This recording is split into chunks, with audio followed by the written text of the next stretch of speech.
તમારા બધાનું સ્વાગત છે મારી યુટ્યુબ ચેનલ કેપી હોમ ફૂડ્સમાં। આજે આપણે બનાવીશું ભરેલા મરચાંનું શાક।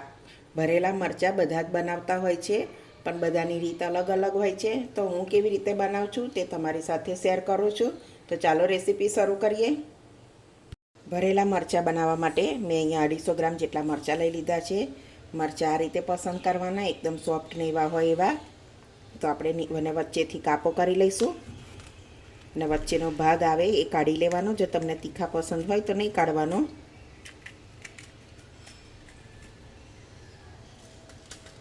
આ રીતે આપણે બધા રેડી કરી લઈશું।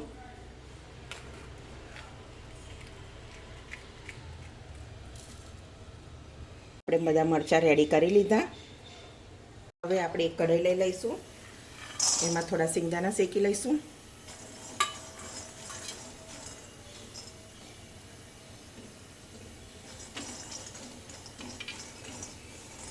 થોડા શેકાઈ જાય, છાલ નીકળી જાય ત્યાં સુધી શેકી લેવાના। તો આપણા સિંગદાણા સરસ છાલ નીકળી જાય એટલા એવા શેકાઈ ગયા છે। તો આપણે એને કાઢી લઈશું એક પ્લેટમાં।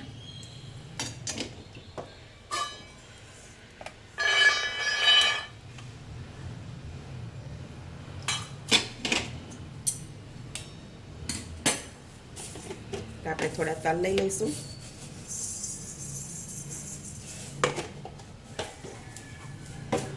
તલને બહુ શેકાવા નહીં દેવાના, તલ થોડી વારમાં શેકાઈ જાય છે, એને પણ આપણે શેકી લઈશું। તો આપણા તલ પણ શેકાઈ ગયા છે, એને પણ કાઢી લઈશું।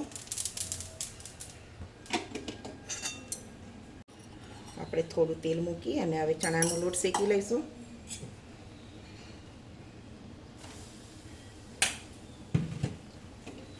ચણાના લોટને પણ ધીમા ગેસે શેકી લેવાનો।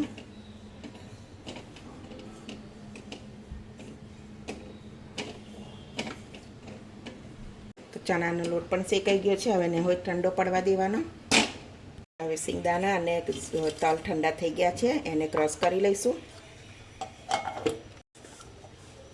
આ રીતના આપણે એને ક્રશ કરી લીધા। એક બાઉલ લઈ લઈશું, એમાં આપણે કાઢી લઈશું। ચણાનો લોટ ઉમેરી દઈએ, તો હળદર ઉમેરી દઈશું, લાલ મરચું પાવડર, ગરમ મસાલો, 2-3 ટેબલ સ્પૂન જેટલું ધાણા જીરું, અજમો આપણે હાથેથી મસળી લઈશું, થોડી હિંગ, થોડું સ્વાદ પ્રમાણે મીઠું લઈ લઈશું, 2 ચમચી કોપરાનો છીણ,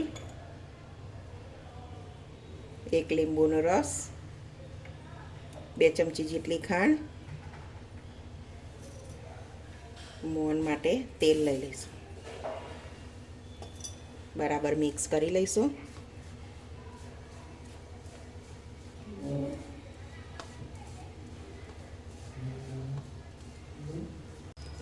તો આપણે મસાલો રેડી કરી લીધો છે,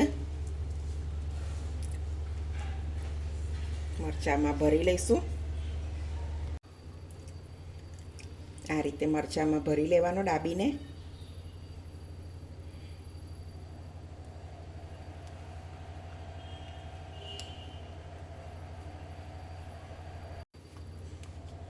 તો આપણે બધા મરચાં આ રીતે ભરી લઈશું।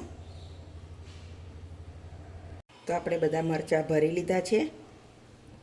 જાડા તળિયાવાળી કઢાઈ લઈ લીધી છે, 4-5 ટેબલ સ્પૂન જેટલું તેલ, તેલને ગરમ થવા દઈશું।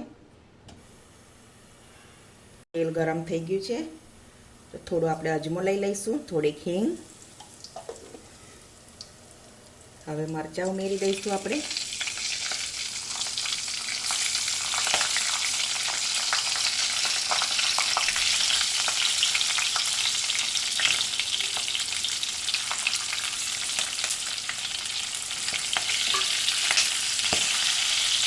ધીમા ગેસ ઉપર આપણે એને થવા દઈશું।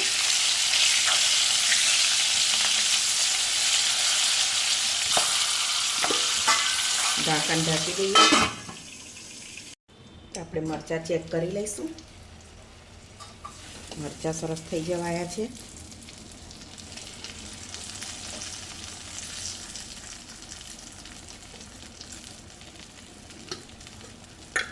થોડો મસાલો ઉપર છાંટી લઈશું.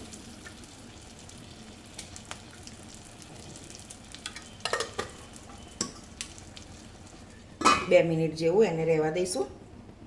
તો આપણું મરચાંનું શાક બનીને રેડી છે. ઉપર ધાણા ઉમેરી લઈશું. હવે એને એક પ્લેટમાં કાઢી લઈએ. તો ફ્રેન્ડ્સ, તમે પણ એકવાર આવી રીતે જરૂરથી બનાવજો, બહુ સરસ બનશે.